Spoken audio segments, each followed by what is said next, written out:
Thank you so much to the Mississippi Valley Textile Museum and to the amazing team here, Melanie, Michael, Ryan, Richard, Roberta, Deanne, and Celeste, for all they've done to bring this 5 years in the making project to realization this week with the first presentation of In the Middle of the World, works by Judy Martin and Penny Berens. I'd like to offer special thanks to the Ontario Arts Council for their support of this project. And thanks to everyone who's joining tonight and to all who've been sharing the news and kind words via social media and through the Artists Famous blogs. I'm Miranda Bouchard, and for almost exactly 5 years to the day, I've been working with Judy and Penny to develop and realize an important traveling duo exhibition celebrating their practices with new, ambitious, and daring works in stitch, cloth, and natural dye. We're all grateful to be invited here tonight as part of FiberFest to tell you about this project. I'd like to offer some framing thoughts from my perspective about the In the Middle of the World project. Then I'll turn it over to Judy and then to Penny to share from their perspectives. We'll save some time at the end for questions, and we look forward to hearing from you. We're thrilled that you're joining and happy that you're part of the conversation tonight. First, I'm honored to offer introductions of Penny and of Judy. Penny Barrons was born in Bournemouth, England, and began learning to stitch in the English embroidery tradition, lovingly guided by her mother and grandmothers when she was just 4 years old. Her work reflects events in her life and surroundings, including her interactions with the shores, fields, and coastal woodlands of rural Nova Scotia. Living close to nature has influenced her move to hand stitching on cloth dyed by plants. Her works evolve over several months and sometimes years. Penny holds a City and Guilds diploma in embroidery and design from Dundee College, Scotland, and her work has been shown in solo and group exhibitions across Canada and internationally. She has lived in Canada with her husband and sons since 1975 and has lived and worked in Granville Beach, Nova Scotia since 2007. Teaching and encouraging others to follow their own stitching paths has been an important part of Penny's creative life. She now shares her process and sources of inspiration on her blog, which I'm sure many of you are familiar with, called Tanglewood Threads. The works that Penny has created for the In the Middle of the World exhibition reflect her life close to nature, her daily observations of her local landscapes, and changing patterns through the seasons and the years. Judy Martin has been working as an artist since 1981. Her densely stitched textiles have been widely exhibited across Canada, as well as the United States, Europe, and Asia. Each piece, measured in feet rather than inches, as you'll see in the video, takes years to complete and often goes through many phases. For 15 years, she has poetically presented her creative process to an international audience through her popular blog, Judy's Journal. She believes that touch is the most effective way to make an emotional connection with another, and the surfaces of her artworks are totally covered with hand stitches. She holds an honors BFA from Lakehead University in Ontario and a first-class honors BA in embroidered textiles from Middlesex University in the UK. Judy's practice has been supported by the Ontario Arts Council since 1990 and is featured in several recent books, including Slow Stitch by Claire Wellesley Smith, Abstract and Geometric by Martha Seelman, and Art Quilts Unfolding, 50 Years of Innovation, edited by Sandra Sider. She is also a past recipient of Craft Ontario's Mid-Career Award for Excellence. Judy lives and works on Manitoulin Island in Lake Huron, Ontario. All three of us live and work rurally in different parts of the land now known as Canada. Judy and I live in northeastern Ontario, Judy on Minnedominissing, also called Manitoulin Island, and I live close to the traditional gathering place known as Bawating, also called Sault Ste. Marie. Penny lives in Annapolis Valley in Nova Scotia on traditional Mi'kmaq territory. Our project, the artworks created for this exhibition, and our approaches to working together have absolutely been informed by our locations and experiences in the world as we've worked across generations and distance, lending our skills, expertise, aspirations, and determination to advancing the many facets of this exhibition's development. We've been working largely remotely and virtually since well before the onset of the pandemic on this project, a true labor of love around which we've come together. I met Judy in 2008 and kept in touch with her for several years before meeting with she and Penny about this project in 2016. By that time, Judy and Penny had been friends and colleagues for years. They were enjoying an annual get-together of artist friends, and I was invited to visit. They asked if I'd like to work together, and of course I said yes. In these early stages, they encouraged me to apply for a grant in support of my curatorial research through the Ontario Arts Council's Craft Projects program. This supported the initial phases of the project, allowing me to travel to Judy and Penny's studios, getting to know the work, getting to know them. Importantly, this physical proximity enabled me to sit and stitch with both of these amazing artists. These opportunities for experiential learning and mentorship, for truly getting to know the processes engaged in by both Judy and Penny, has made the world of difference in being able to speak about the work and knowing the truths of its development intimately, in conveying the sense of touch and experience that is so cherished by both artists. While the pandemic has impacted our project plans, preventing us from being physically together as often as we'd like, we've been meeting and presenting about the work virtually. We shared the project as featured presenters at SACWA's 2020 conference in Toronto, thanks to the resourceful coordinators who pivoted literally overnight to bring that gathering to fruition. And we're grateful to the MVTM for being such gracious hosts to us and to the incredible works that Judy and Penny have created for In the Middle of the World.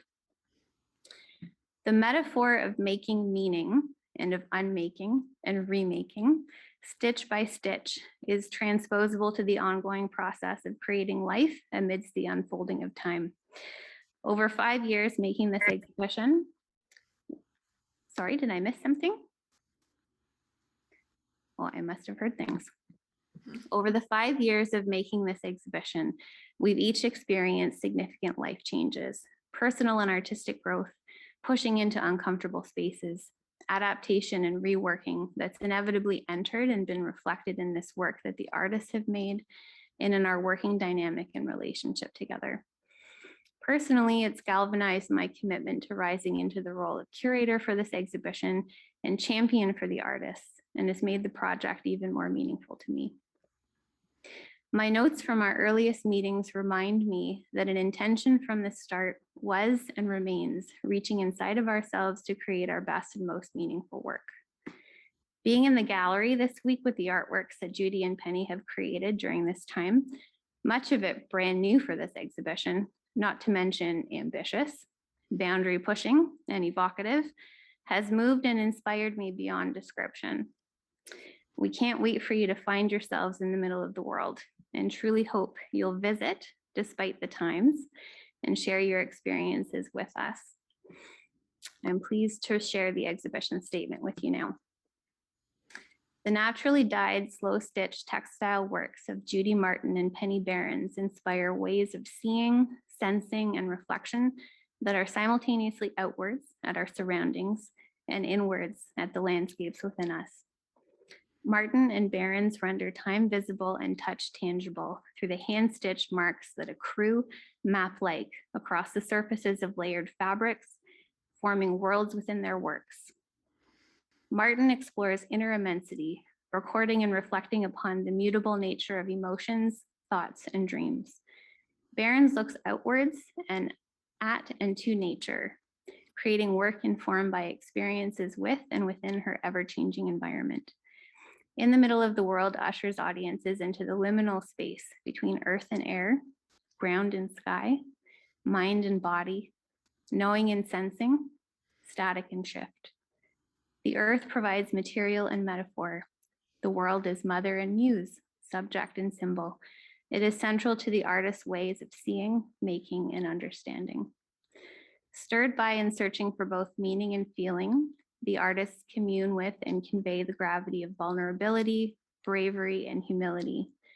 These works of stitch, natural fiber, and plant-based color speak of the intimacy of human connection that many are seeking out and leaning into amidst these turbulent, socially distanced, and tech-driven times, of connections to tradition and the environment and the urgency to renew them before it's too late, and of the importance of knowing and accepting one's location in the world.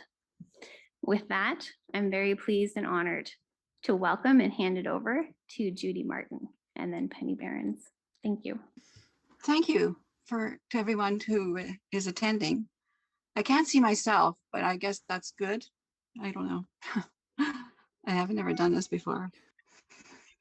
But yeah, this is my yard. I think one thing about being in a Zoom presentation is that artists are able to share some of their process with people and also where they live. And so I live on Manitoulin Island in Lake Huron, and the daily water view is very important to my work. Yeah, okay. I look across to Wikwemicon Peninsula and make art that is like that. Large scale and with a sense of wonder at the constant change. The light changes so quickly and constantly. I want to make art that makes us feel the way this view makes me feel, connected to my inner world, able to solve problems, able to think about the future. I look through these cedar trees as if through a tunnel. There was some on the right of me and some on the left. I sit at my living room window or I sit on my deck. We live there year round, winter and summer. My inner world grows. It grows in time. It goes back to memory and it leaps ahead to daydream as I look at this view and as my hands keep stitching. What is this view? It's empty space with a horizon line. It's many interesting but repetitive small marks.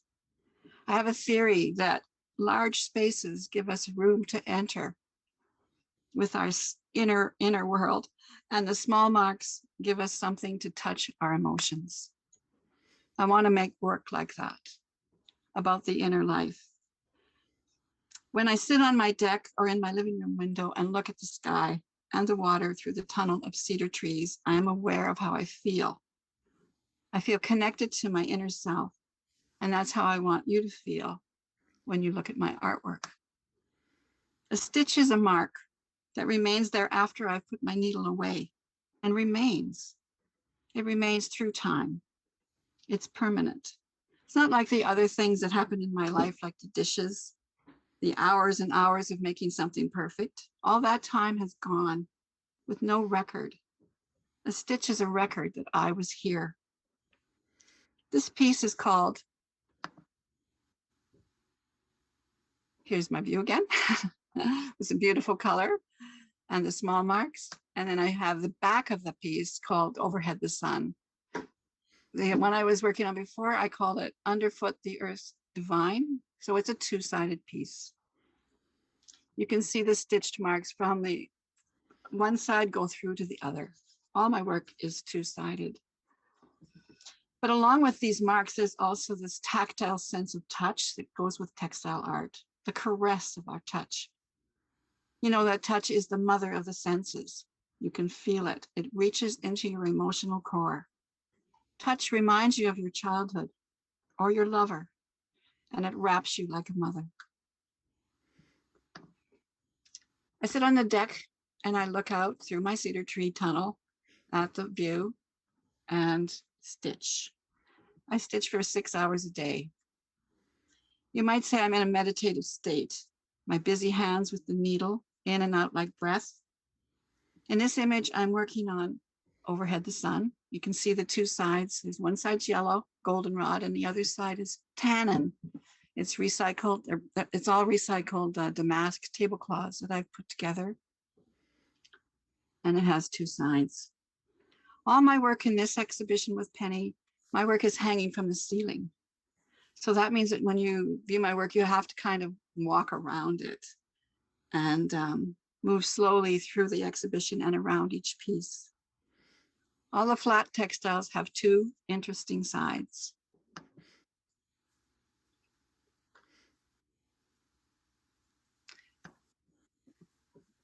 I've also made some three-dimensional pieces. I created some textiles last year during the pandemic, and I thought they were finished, but now I know that they were waiting for me. They rested on the shelf and they steeped. So I looked at the sky and I looked at them and I touched them, and then I knew what to do with them. I had to make them into figures, female figures, because of the tradition of the 3 graces. I made 3, but I'm naming them because of this big project of time that Penny and I have done here in Miranda. When you walk in, I'm pretty sure you'll just feel all the time that's involved with the making of these pieces. So this one is called Time Present, but I made one for time past and one for time future too. Her earlier name was The Softness Inside Her. Sculptures with soft materials automatically reference the body and the idea of our own mortality, our own vulnerability.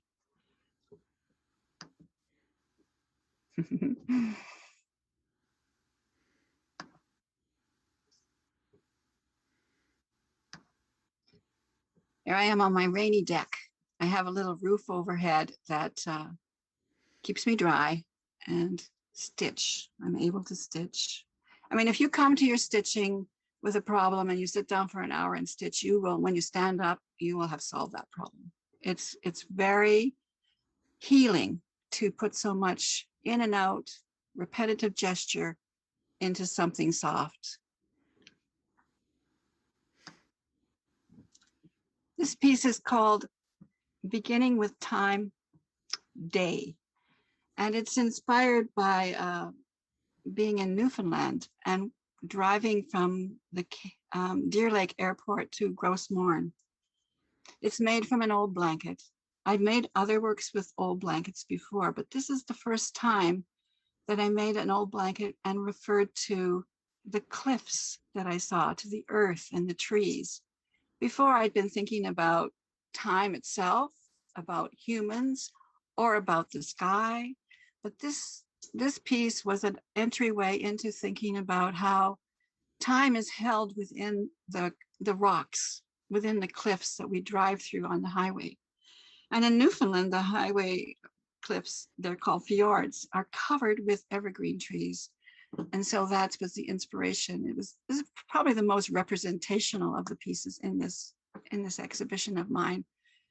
There's naturally dyed pieces of blanket weight fabric, like blanket wool, and they're applied with hand stitch to an old blanket with wool yarn. And the wool yarn, I didn't dye that beautiful green. I purchased several shades of green to make that makes such a difference. The color of the thread in this piece gives the color of green. So this one is called Beginning with Time Day, made with seed stitch and all those little marks of hope. And I finished it in the winter, and it actually did show in Newfoundland in a show called Wild Pure Aesthetic Wonder.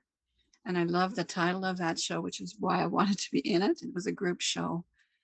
And yeah, shipped it off, and it was exhibited. But that's what it looked like with my view, with that tunnel of trees. And this is my night sky, my night water, because the other side of this piece is called Beginning with Time, Night.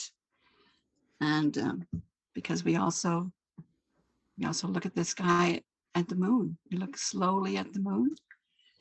And all these interesting marks made by hand, all the time that's inside it. When you stand back, you see the larger piece. When you get close, you see those intimate, gentle, caressing marks. The body experiences the pieces that Penny and I have made for this exhibition, but it's the inner self that responds so emotionally. Everyone understands cloth. We feel comforted by cloth, as if wrapped up by our mother. And we feel comforted by nature, as if wrapped up by our mother. And so that's how I want you to feel. I want you to have these kinds of feelings about nature and about my art. as if you are alone in nature, or if you're alone standing in front of my art, you'd have kind of the same, I don't know, transporting out of body experience kind of thing, I guess I'm hoping for. And then these are my cliffs in Northern Ontario. I grew up in Northwestern Ontario, and these are Highway 69 400, and these ones are Highway 17 out of Thunder Bay. So I grew up with them, and I always loved them. And I decided that I would make blanket works, because they hold so much time already, into cliffs. So I did. Here we are. I call them the rock cuts all the way through this exhibition. They're very large, and they're made with old blankets. And we hung them up before I shipped them out on our property on Manitoulin. They're each almost 14 feet high. And yeah. This one is called Eternity. It's made from 2 blankets, and you can see how they're stitched together along their shorter edges.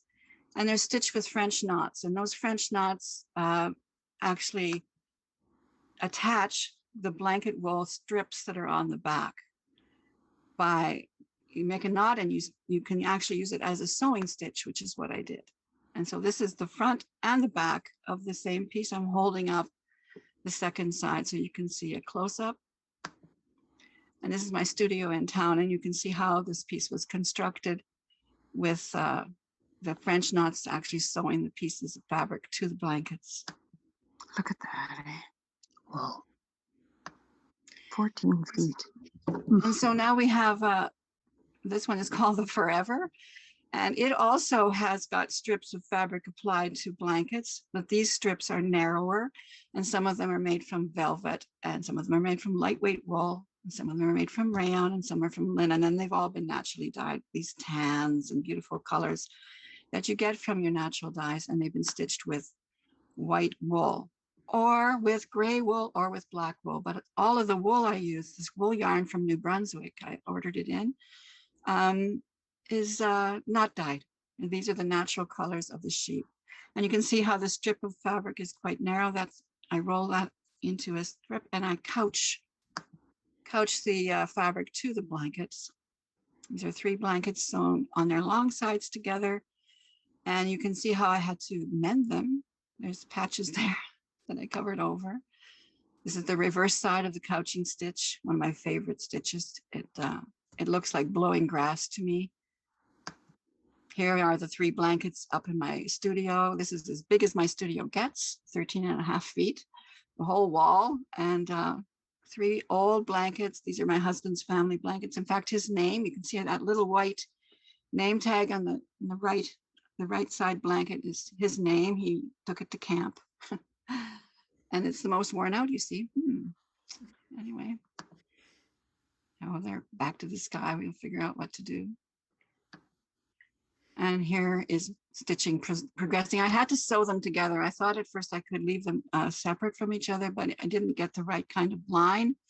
So I worked on my big table it took me at least 1.5 years to put all that fabric onto those blankets. It's a slow process, but you know, what else are you going to do? So here we are with the beautiful, beautiful nature, the beautiful sumac of Manitoulin, the beautiful season of fall, the beautiful sense of wonder that I get every time I go outside, and the large scale and those repetitive small marks that distract me just the right amount. So this one is called Time Future, and it used to be called Touch the Stars. And I didn't know what to do with it. And then all of a sudden I knew I had to make it into a cloak and line it with heavy satin. So it's as heavy as my mother's fur coat. This is what it looked like last year. I knew it was sculptural because the velvet is so heavy. It made the fabric have a drape, and it wouldn't really go flat. So how to work with it? And this is what I ended up doing, finishing those little pleats. The velvet was sewn to linen and then tucked, and then I had all these very, very textural, heavy velvet. It's very, very sensual, sexy piece. And I made it into a cape. I made little tiny hanger for this one, padded hanger out of the polka dot and a little hook, so they can hang from the ceiling and move around. This one's called The Flowers Bloom. You can see they are very female presences that I've made here, and they're led by the materials. The old wool blankets that hold so much time already, and the silk velvet that receives the color so well. The silk velvet with its beautiful weight and beautiful texture. There's a combination of wool blanket and velvet in nearly every piece. And there's a lot of touching from me, a lot of touching, a lot of stitches, my own unique little marks. All the work touched by me, so much that you will feel touched yourself just by looking at it. My 4-year-old granddaughter is seeing so many things for the first time. She exclaims about the beauty and how she wonders. If she doesn't understand something, she tries to figure it out, and she considers things that adults don't want to, like our own death. She inspires me, and I remember that we've all been 4 years old. We've all been this open to these kinds of thoughts, these kinds of emotions, and how the wonder that we see in the world.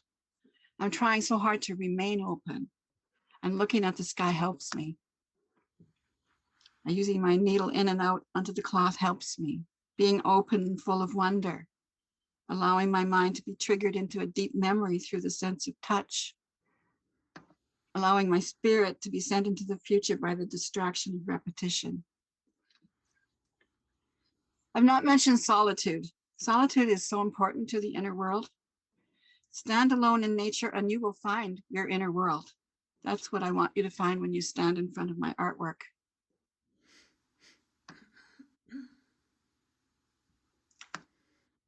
Nature holds a secret, not just outside secrets, but inside secrets too. Thank you. I reckon that means it's my turn, eh? Oh yes, Penny. No. I'd like to introduce Penny Berens, my colleague. Oh, yeah, right. This piece I'm by the way talking to you from Nova Scotia, and I'm wishing I could be there to see the show and to share celebrations of all our hard work with Miranda and Judy. Unfortunately, I can't get there, but perhaps some other time. We have been working so hard on this, and I would like to thank the Mississippi Valley Textile Museum for allowing our work into their beautiful, I just love those walls. Oh my goodness.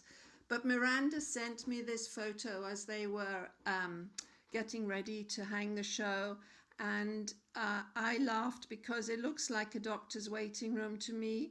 Looks like all my pieces are sitting there waiting to see the doctor. But anyway, so they're just waiting to be hung. This is going to be such a beautiful show, and the walls are just, I just love the walls in that place. What I'm going to do is try and share with you my inspiration and process, and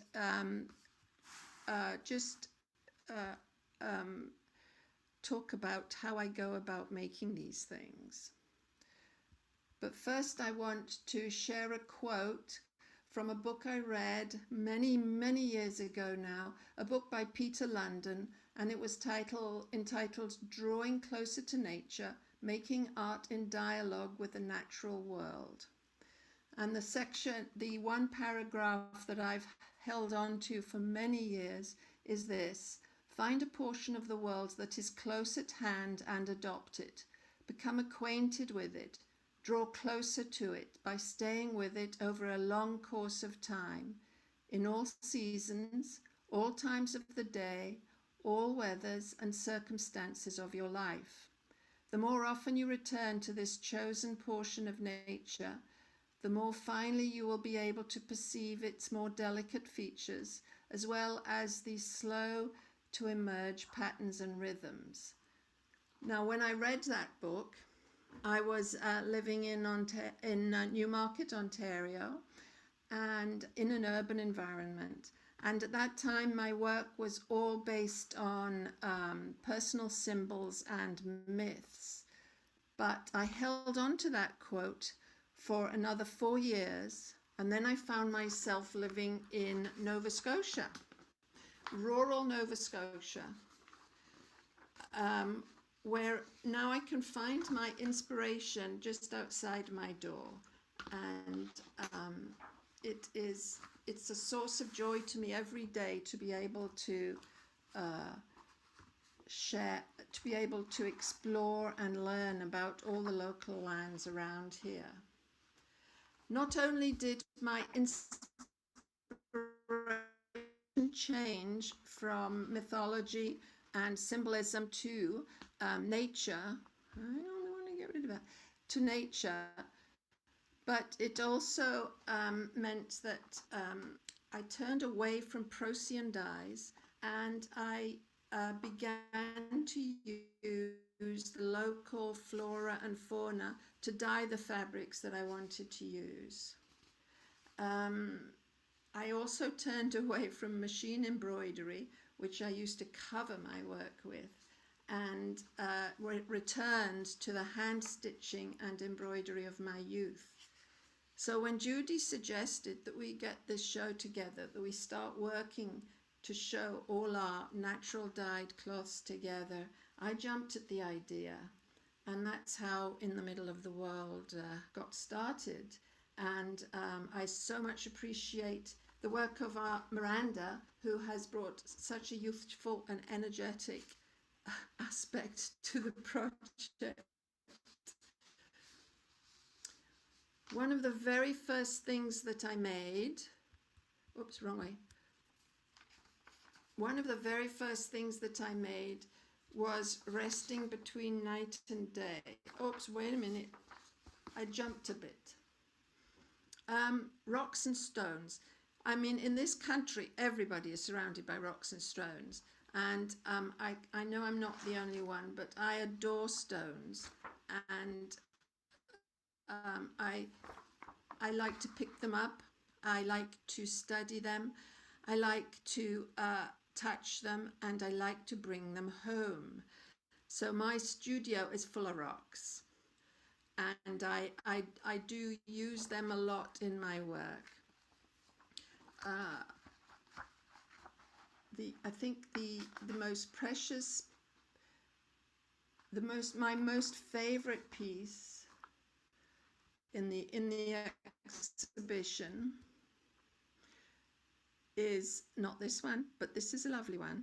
This is was the first piece I did for this show. I live by the Annapolis Basin, and when you walk along the dikes at high tide, you have no idea that beneath the surface are these giant boulders. The tides here are so big that you just don't know what's lying beneath. And then at low tide, you find these huge boulders on the mud flats. And when I walk in the mornings, it is at the break of dawn. And this piece is called Resting Between Night and Day, because when I walk down those dikes with my 2 golden retrievers, I have the sun rising on the South Mountain and the moon setting on the North Mountain. It's quite an interesting thing to observe, and I love that. The other thing, the next piece is called Resting Between Tides, because once I'd made one, I reckoned it needed a companion. So this piece is once again a rock buried deep, coming in the mud flats, and it's covered in. I love anything that is the shape of a rock. So you see, I can do discharge on black fabric and create more rocks, and then I can stitch circles inside the rock to create even more rocks. But that was the second piece I did for this show. My favorite piece of all is this piece here, and I think it will always remain my favorite piece because it's not based on the land around me. It's based on an old family land where my family came from, where they would build cairns in honor of the dead, right? So, but as I was stitching this, what I found was that I started thinking of the women in my family, and then I went further back and thought of the women whose I only know through photographs, who I have not had the pleasure of meeting. And then I went back to the hundreds of thousands of women who lived at the time when they built the cairns. So I reckoned that, so for that reason, I filled the background with little crosses representing all the women that have gone before us.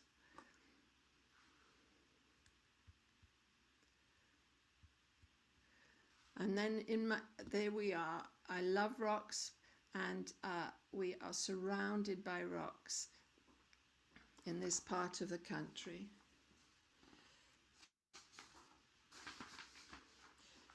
My day, as far as my process is concerned, my daily life is an inherent part of my process. I have to live and experience things in order to stitch about them. And being a morning person with my two dogs, we wander around, observing all of those things that I mentioned in the quotes: the changing seasons, the high winds, the high tides, and the low tides. Animal activity and human activity, and how every one of those affects this area. And back in the studio, my beginnings are very, very messy. Fabric gets pulled out of quite neat and tidy baskets and pinned on a wall, but it's never that easy. It takes many versions, many color combinations to come up with what pleases me. Nothing is put neatly away. All rejected bits of cloth end up piled high on tables and floors. It's a huge mess, and the dogs are always with me. You can see there's a doggy toy on the floor there. I just noticed that. But I love this part of the process. It gets me energized, and it's such a messy beginning, but it really excites me. And there's at the beginning of the piece in the show called Winter's Edge. And that's how it looks before I actually get started. I'm trying out little bits of pieces of fabric and threads. You can see bits of thread stuck on the wall. And it's whoops, let me see.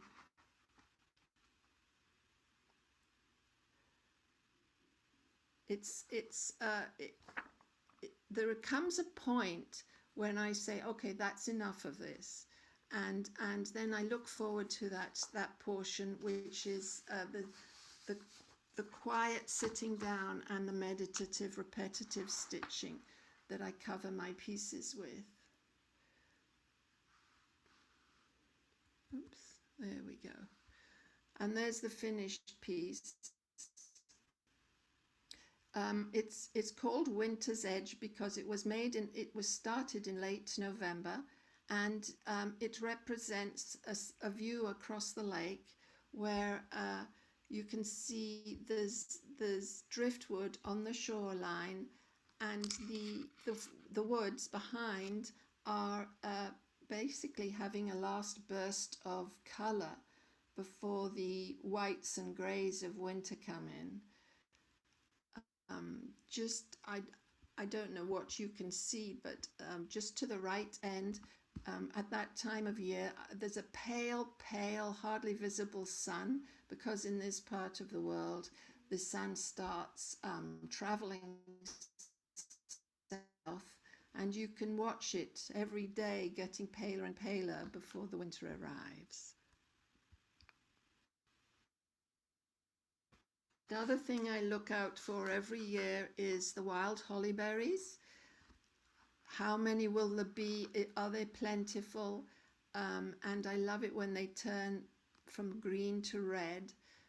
These berries are all over my property, and I know that every one will be eaten by either by robins or deer, or perhaps this year we've had a mother bear and her cub in those woods, so she might get to nibble on them too before she hibernates.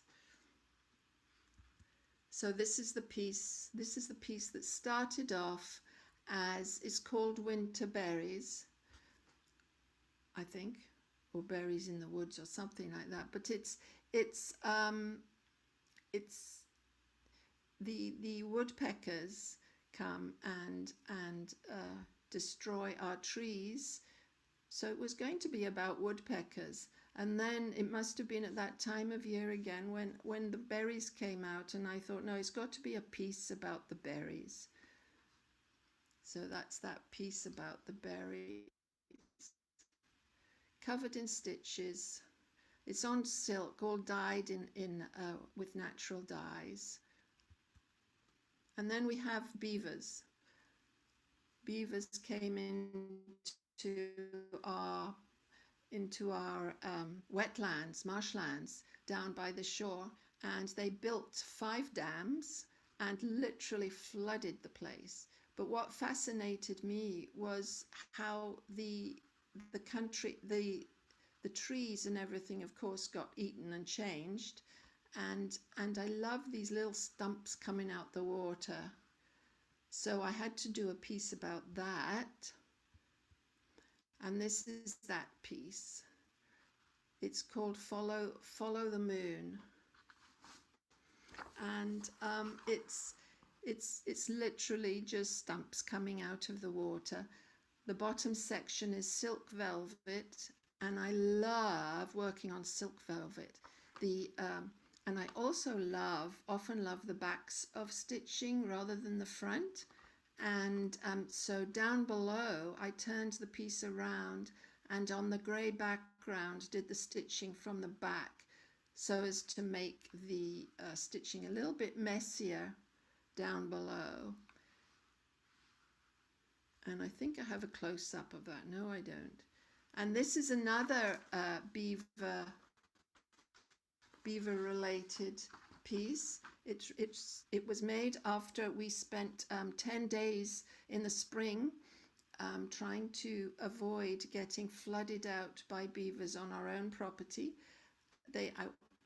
We would watch them walk up the stream, because the stream was quite dry, at night, and come and with their kits and try and build. They tried to work on 3 dams every night, and we would just let them do it. But then in the mornings we would go out after and watch them walk down the stream again. After they were left, we would get out there with our rakes and shovels and undo all the work they had done all day. This was important because we would have been flooded out of our home had they succeeded. And it took about 10 days, and then they gave up, thankfully. But that's my piece about spiraling out of control with beavers. And this is the smallest piece in the show, I think, and it's one about woodpeckers in our woods. And it's one of my favorites too. And it's rusted and just dyed in alder, and then just black variegated thread, which I'm very fond of that piece too.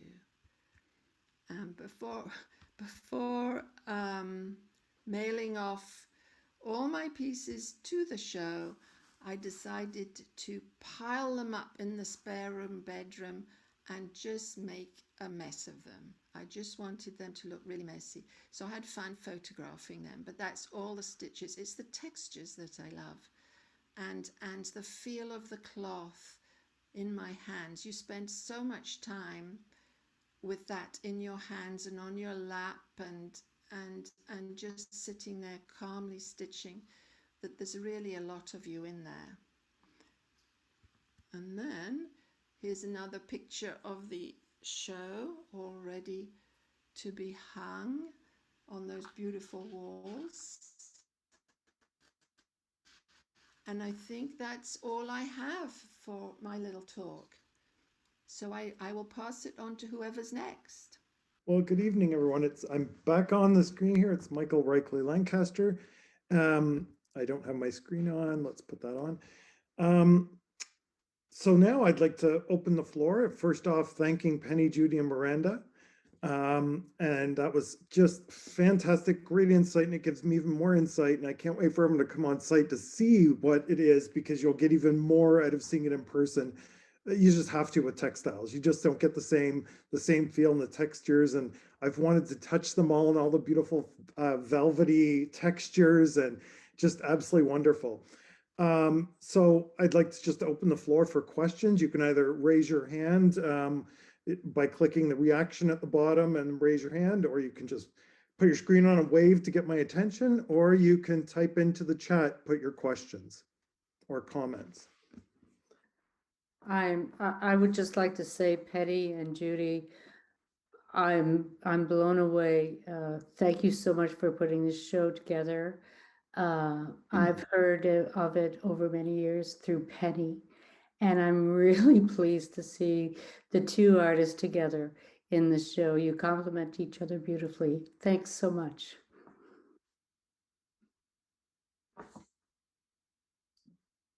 Thank you, Celeste.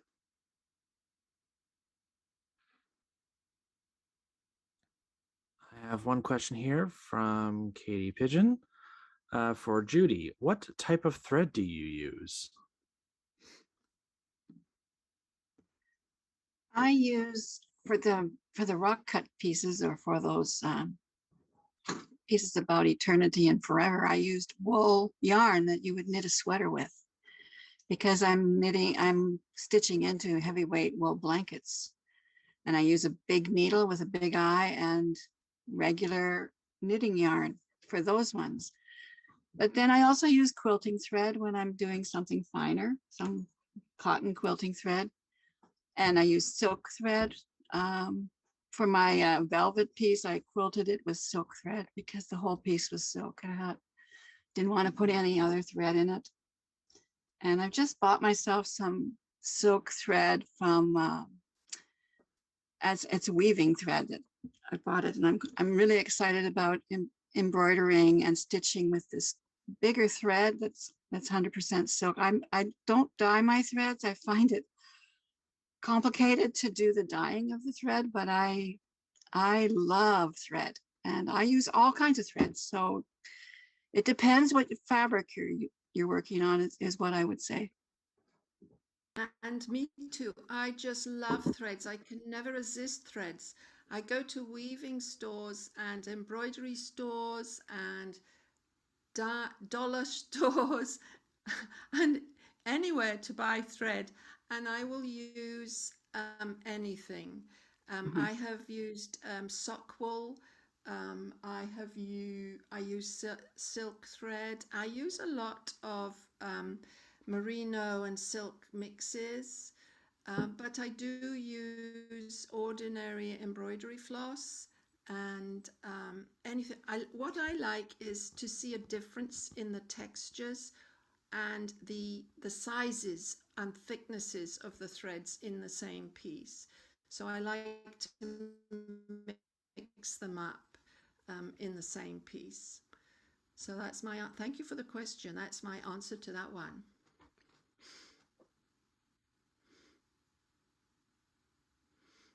I have a second question here from in the chat. This one is from Christine Johnson. Was it a conscious decision to hang your work, Judy, or did it just come out of the process? And why two-sided?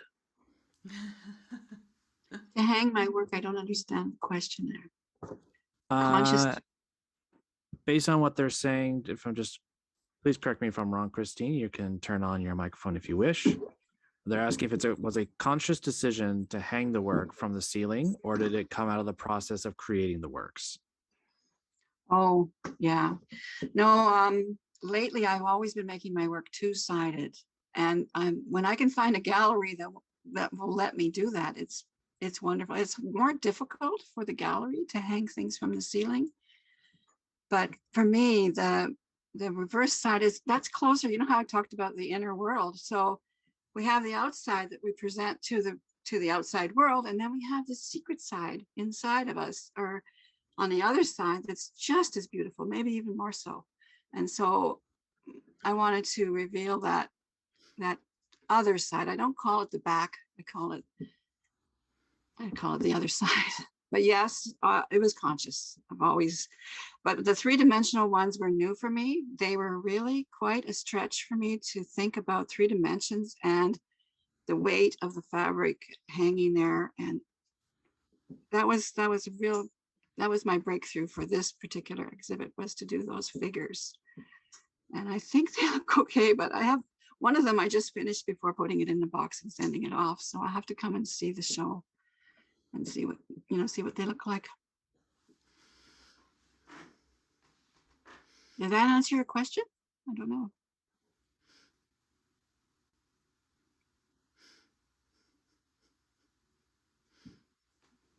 It appears that it did. And I do have just a comment here, and this is from Karen LeBlanc. Great to hear from Judy and Penny. They live in Fredericton, New Brunswick. So I think that for you, Judy, you get your wool and yarn from potentially Briggs and Little. I do. That's about 40 minutes, they say, from where they are. Yeah. Also for Penny, you're a neighbor to them since you live in Nova Scotia as well. They did a residency at Parsborough this year. Thank you for the presentations. Oh, that's nice. You're welcome. I've even used Briggs and Little too. I live among hookers, so there's an awful lot of Briggs and Little around here. Next question comes from Gary Joyce, or Gary Joyce. Forgive me if I'm mispronouncing that. This one's for Penny. Would you repeat the title and author of the book that motivated you to move to Nova Scotia? Oh yeah. Where's the page one? Hang on.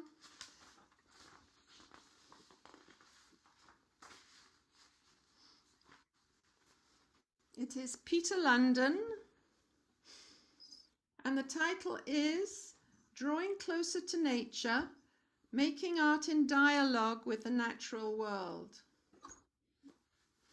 It's really for painters and artists and people like that, because he basically takes people out into nature and does things like rubbings on the rocks and on the tree bark and in streams and things like that.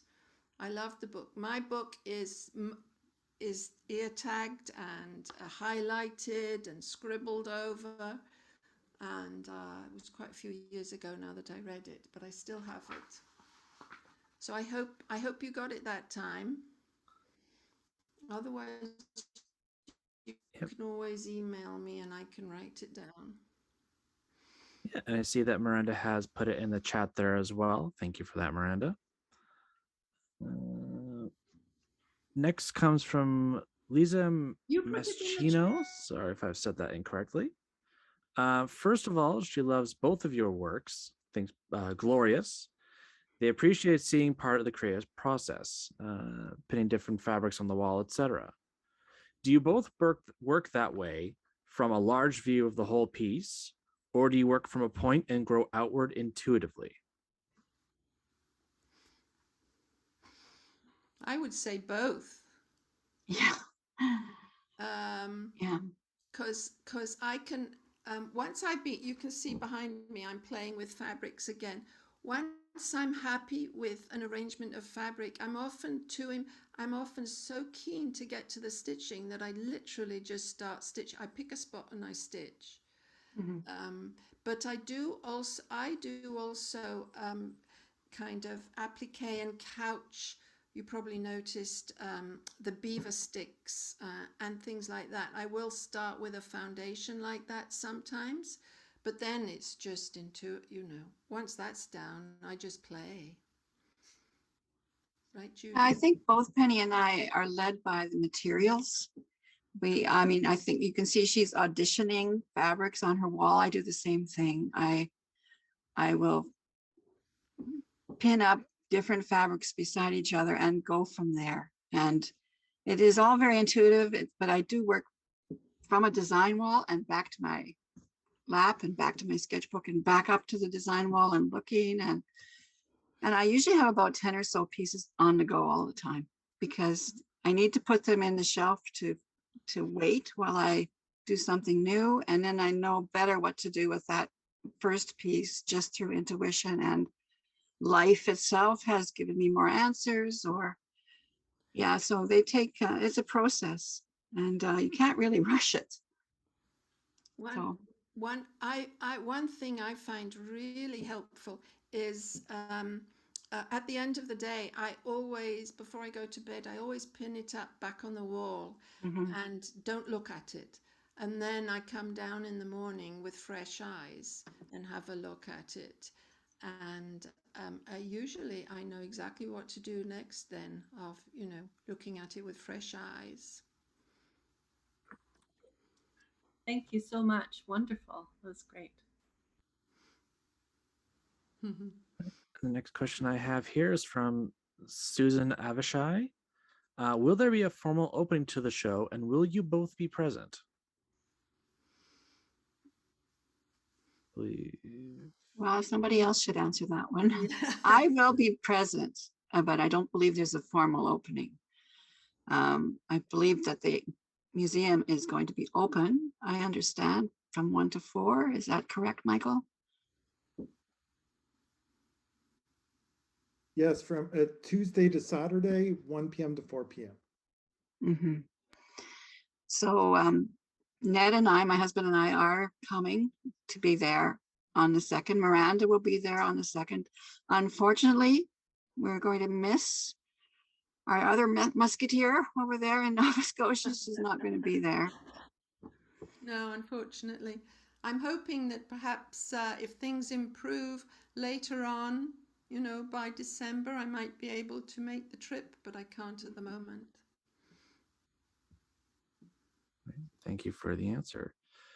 This is a question for both of you from Dale Tomlinson. Have you ever been at a loss for inspiration? You were, Penny. Remember, you had a little bit of a... During COVID, I have. Yeah. I have found COVID very difficult. When I had work to finish for the show, I was fine. But then to get started on something new, it was really difficult. I couldn't focus. I became a scatterbrain, as you might have noticed by my talk. But it's just coming back now. You can see I'm starting to work again after quite a break. I would say that I very rarely have a creative block, because I have all those 10 projects, on the go. So if I'm never really stuck for something to do, I can go to one of my huge projects and stitch. And I find that actually stitching, there's 2 ways that I get my ideas. I actually start working with my hands and I start thinking about new things, or I go clean up my studio and I find all this fabric that needs to be put away. And all of a sudden I want to start making again. So it's very rare when I don't have something. I'm not saying they're all good ideas, but I have about 100 million ideas going on at the time. That's the other thing. It's amazing. You can never have a tidy studio, because I'm like Judy. If I start tidying up, you pick up a piece of fabric and you just never finish tidying up because you're off again, pinning it on the wall like that. That's right.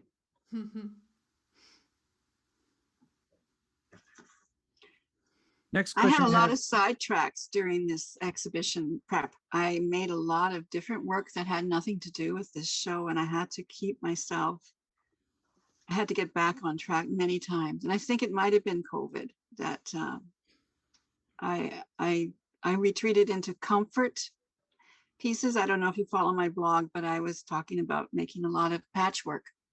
I made regular hand piece patchwork the summer of 2020 as a way of healing myself and just making something grow, rather than when you embroider, you don't make anything grow, you just make it more beautiful. But when you make a patchwork quilt, it gets bigger and you feel like you're actually changing the world a little bit, maybe, I don't know.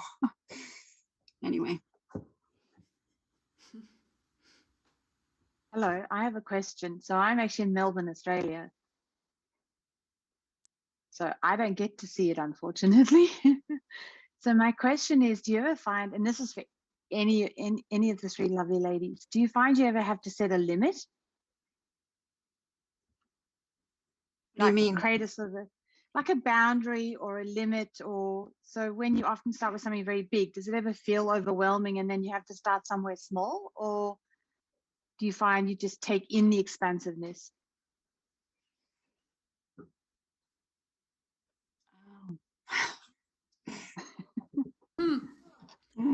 I should be limiting myself a bit, I think.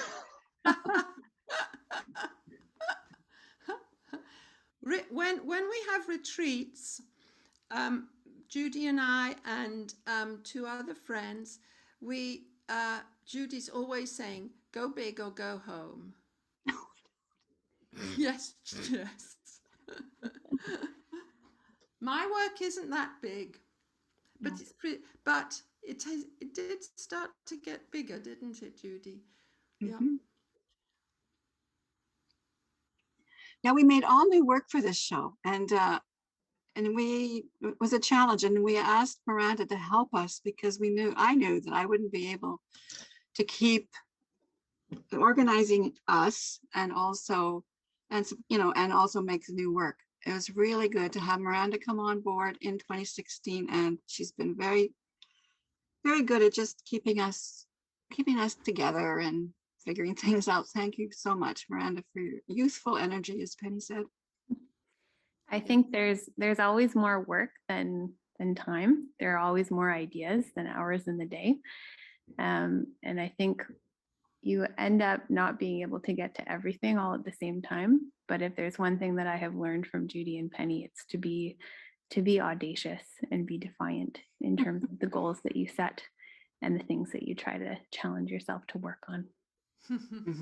Dream big. Thank you for that. I know it was a challenging question, but I suppose it's just, I think particularly with COVID, people, because there's a level of uncertainty, there's a strong sense of, and I think like Melbourne, like you, we've had 265 days of lockdown. We're still in lockdown at the moment. And I think that you get a sense of overwhelm. And then I was thinking, oh my goodness, you've had this exhibition to build during COVID. So you've had a deadline in a sense. Yeah. So that's why I got curious about how you actually managed that feeling. Because as Penny was indicating, that sense of, you do become, it does affect your motivation because your brain doesn't know what to do. So that's why I became curious about how you actually kept going with that sort of deadline at the same time, with something that is unprecedented in many ways. I think actually the deadline, if that's what we're going to call it, the goal of actually having the exhibition and the gallery not saying, sorry, we're going to postpone you, or, the gallery believing in us enough to not cancel us. I don't know what I would have done if I had an email that said, sorry, we're not going to have that show, because it did give me something to do that was definite, not vague, like what I was working on with my patchwork was vague, but this was a definite thing. I had to pull out my socks and get these pieces done, and I did. So I was really glad. Thank you, Michael and Melanie, for your support and not canceling us. And for finding so many ways to make this possible. We may not be having an opening this weekend, but spending this time with all of you tonight is wonderful. Yeah, Thank you. It means a lot. But for Susan again, I'm one of these people. I can't be stitching right up until the last minute. I have to. So my work was basically done by the summer, and so it's been since the summer that I have I can't focus on anything, and I'm hoping that from tomorrow I can get back to the wall behind me. Yeah. Yeah, I think, Penny, languishing is an interesting problem, because that's what it is. It's you're not depressed, but you're not highly motivated. So you get caught between this sort of mindlessness in a sense. Well, I don't think it's not being motivated. It's just not being able to concentrate on anything for any length of time. It was weird. I just couldn't understand it at all, because I still had the ideas, but then the ideas would just float in one side and out the other, and and I'd go. I understand that so completely. I've had 2 art shows canceled over the last 2 years, actually 3, and I'm facing a 4th and maybe a 5th. And I'm in Alberta, which is full of COVIDiots, and so consequently, things are dangerous here right now. We're in high level emergency, and I did a whole complete. It took me 3 months just to get started. And then I did a batch of new work that's completely different from my usual.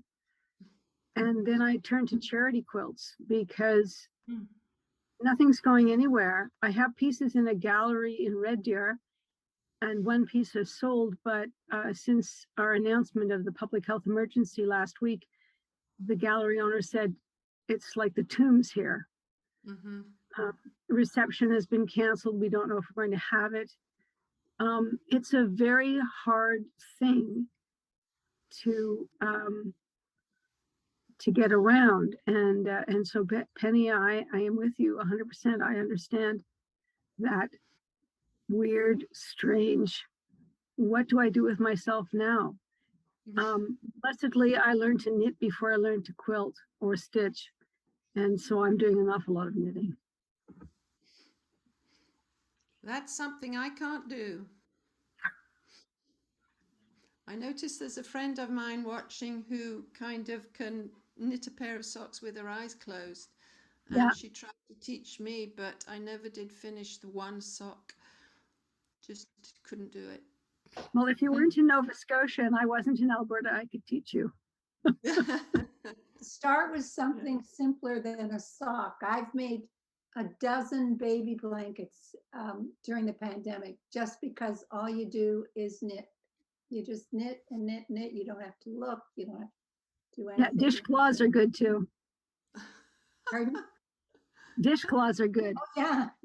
Plus, if you make a dishcloth, you make enough dishcloths, you can stitch them together by hand and then embroider over them. Just think of that. Okay. All right. Thank you for those extra comments. I see Jane, I believe you had a question. Jane Rochelle. Your mic is on. Otherwise, if you type it out, I can read it out for you, please. Hi, I was just asking where we can see this recording again. I missed a bit of it, and I hate to miss any of this. I love it so much. Thank you. I know part of this we will, in time, once we have it all brought together, will be posted on our website, mvtm.ca, and on social media. So keep an eye on those feeds and our website to see when it goes live. Okay, thanks. Thank you for asking. Oh, I see another hand. Judy Ruan, Please unmute if you have a question.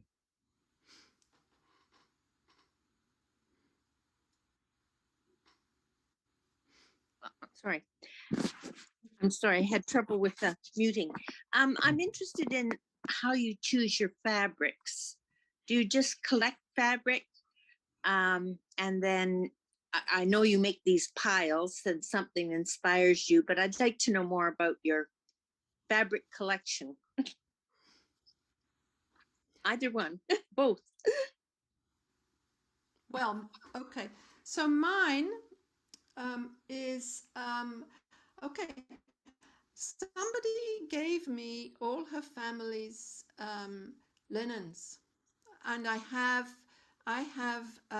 been considering stitching on a huge bedspread that my grandfather stitched during the war in convalescence over TB, and but it's just too sacred for me to get into. So I'm very happy to cut into other people's linens and cut them up and dye them and stitch into them. But I do buy, like I said before, I do love silk velvet, so I buy that, and I buy linens, but not very often. I would buy silks too if I had to, but right now I'm really focusing on using up all these wonderful linens that people have given me. Yes, my daughter is a thrifter, and so she says, I found you another blanket. And so I've been cleaning out the blankets in the thrift stores. And so I have, and people give them to me. I had one mailed to me in August, which was great. And I have had doilies mailed to me. I've had linen tablecloths mailed to me. So I do use fabrics that people want to be put into art. I see Honey Mitchell is in the audience. She's sent me, I haven't seen them yet, Honey, that you've sent up with April. But I also buy a lot of white cloth.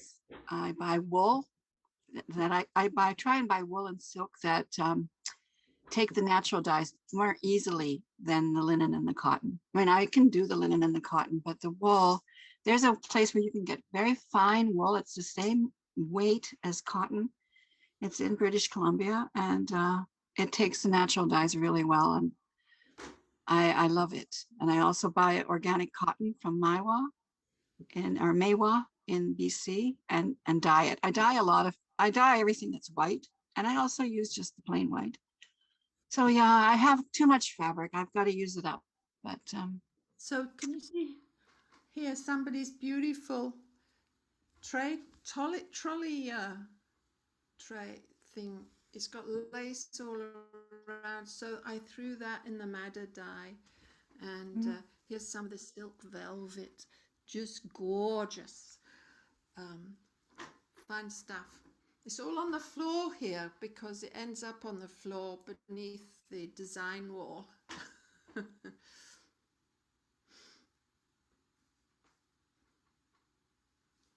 So online, there's a lot of online places to buy cloth, and lately I've just decided to start doing that. There aren't that many fabric stores locally. There's one, but she sells mostly printed quilting fabrics, and I rarely will use a print. I like to dye my own cloths, and so I've learned early to use mail order or learned how to use the internet so I could shop that way, or thrifting, going into the thrift stores. I hope that answers the question. I believe it does. Just going to answer a pair of chat questions real quick here, just because they look like they're quick ones. For Miranda, Judy, and Penny, is there a chance this wonderful exhibit will be traveling? Honey Mitchell specifically asks if it'll be going to Toronto by chance. We hope so. We hope so. We're still in the process. Oh, sorry, Penny. No, go ahead. We're still in the process of putting together proposal packages. And now that we've got documentation of this exhibition, we'll be sending out a bunch more. So great. We'll try to bring it to a venue near you, honey. That's wonderful. Did On David K, request. did the David K gallery close Mhm, mhm, today? That was Yeah. such a perfect place. mhm, mhm. Miss I it. was, I was reading yesterday about an exhibition. Now that David K has closed, the people who used to be in David K have gotten together and are showing at the Propeller Gallery. You might want to check that out. Which gallery? The Propeller. Oh, the Propeller. Okay. And Lynn McElbride is coordinating or curating the exhibition, and Dorothy Caldwell is in it. And oh golly, my memory is poor. I can look it up. But anyway, you check it out. Okay. I saw the blog post yesterday from Lynn, Lynne McElbride. So Okay. actually, as when I saw the one of my friends, Carmela, who's here today, sent me the invitation about you guys, I thought, ooh, this exhibition at Propeller is called Touch. And that just right up your alleyway. And it's material. Lynn talks about all these artists who are material mad, right? Like you Yeah, guys. that's like us. Yeah. So that would be fun to see you guys there. Thank you for that We'd tip. love Dwayne Warner, I can see you have your hand up. Forgive me if I mispronounced your last Hi, name there. Dwayne. Hi, Betty. How are you? Very well, thank you. I plan to be up at the gallery there, or the museum there, probably next week. And I know you were the center of the sheep and the wool business there for quite a while. What is available locally? Like, are there fabrics and things around the museum area that we could visit and perhaps acquire either threads or fabrics or yarns? What is happening in the area? It's not for us to answer. We're not from this area. We'd have to be one of the people like Michael. Hoping Ryan or Michael could answer. Yeah. Or Melanie. Or Melanie. There she is. Michael and Melanie, do either of you have an answer for that? Can everyone hear me? Yeah. So we have a few local shops where you can purchase fabrics and quilting materials and notions and that sort of thing. Yeah, so there is quite a strong sort of local textile craft scene, if you will, within the area still. So it seems to be something that's kind of carried on from its historic roots to the present. Is that the sort of thing you're after, Dwayne? Yeah, I'm especially thinking of like roving and things like that might be available. Are there still sheep in the area, for instance? There are some small holdings, not very many. The trend now seems to be for alpaca.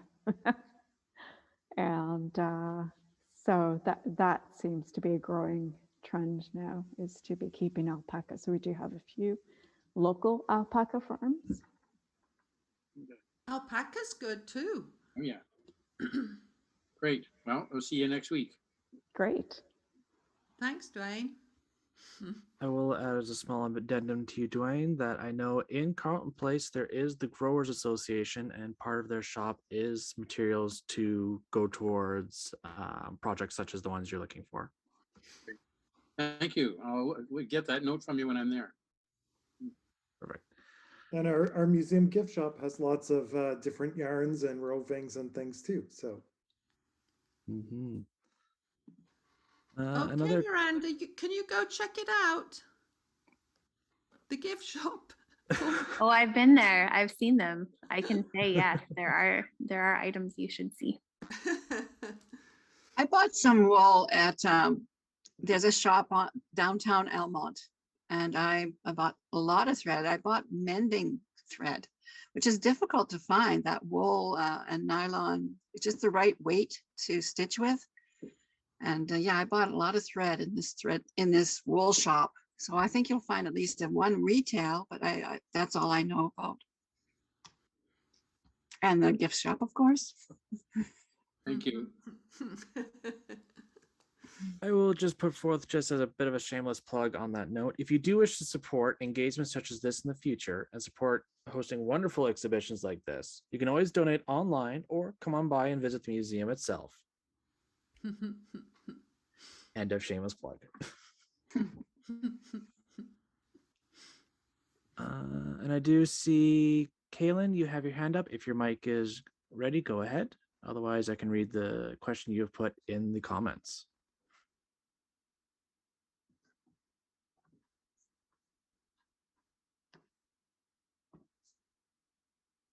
I guess I can do this over mic. Can you guys hear me? Yes. Yep. So my question is kind of for both ladies here. It was a little hard to see in the pictures, but I was wondering for the finer details of your works, for example, like the sticks of the beaver dams, the woodpecker holes, the holly berries, do you guys tend to lean more toward using small pieces of fabric or doing embroidery? For me, it's both. Like the beaver sticks were basically couched down pieces of fabric, and some of them were the beaver sticks were stitched on, embroidered on before I cut them out on a piece of fabric and then appliqued that down. The berries are just red wool thread, satin stitch sort of thing. What was the other one you mentioned? Can't remember. But the woodpecker holes. Oh, the woodpecker hole. That's all stitch. Okay. But most pieces of fabric that are put on my work at the moment are usually just strips of fabric to get the design started, and then I prefer stitch, and I'm thinking that one day you might not be able to see the fabric that the stitch is on soon, because I like a lot of stitching now. Okay, and is it the same for you, Judy? Do you more prefer doing them in like little bits of fabric or in embroidery? Well, it's like the needle, and it's like the yarn, and it's like anything. It depends on the piece, I'm afraid. Okay. I'm working on a piece right now on a blanket, and it's covered with dots. And I've put little pieces of black velvet, and then I stitch around them. And so that's a little bit of fabric, and then there's a little bit of thread, because I wanted a really strong mark. So I'm a fairly abstract worker. I'm not representing anything with my work other than this inner world. And so I will apply strips or dots and then stitch them. That's basically, or I just use stitch. Behind me, I have a pieced quilt. Yeah, for this show, most of the pieces have been appliqued and stitched. And also I can't remember who's asked the question, but you said it was difficult to see the detail. And both of us have blogs and Instagram presences that we both put more close-up photographs up on them. Because for me, I'm more interested in seeing the stitching than the whole thing, like you, I suppose.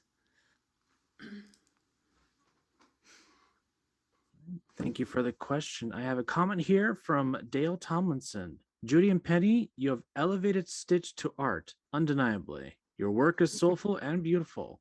Thank you to everyone who has helped to bring this splendid art to a venue where it will be so beautifully displayed.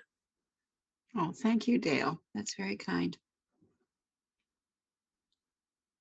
I see a quick thank you from Margaret Blank. Thank you especially to Judy and Penny and to the gallery for putting on this presentation. Thank you, Margaret. Looking through here. See a few people saying that they're going to come and see it. So I hope you're all able to see it as soon as you're able to, when it is safe, of course. And I see Miranda, yeah, thank you for that. Putting the links to Judy and Penny's blogs right in the chat so you can look at those at your leisure.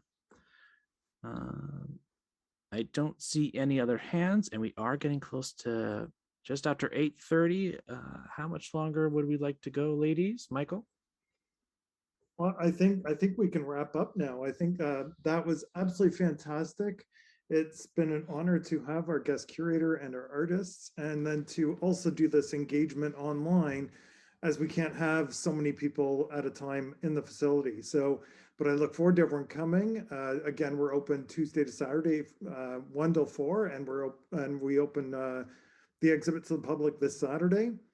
And yeah, we just follow the safety protocols. We have hand sanitizer when you enter. You have to wear a mask and just social distance within the facility. But we look forward to hosting you in our facility and seeing the exhibition, visiting our shop, and we look forward to welcoming you. Thank you. Thank you. Thank you for all your help. Thanks to everybody who came. It's nice to have somebody to talk to and show our work to. Thank you for attending. Thanks, everyone. That's part of the joy of making, is sharing it. That's right. With that, I do believe that's the end of our evening. Thank you, everybody else, for everybody for coming out and joining this chat. We will see you all very soon. Have a good evening.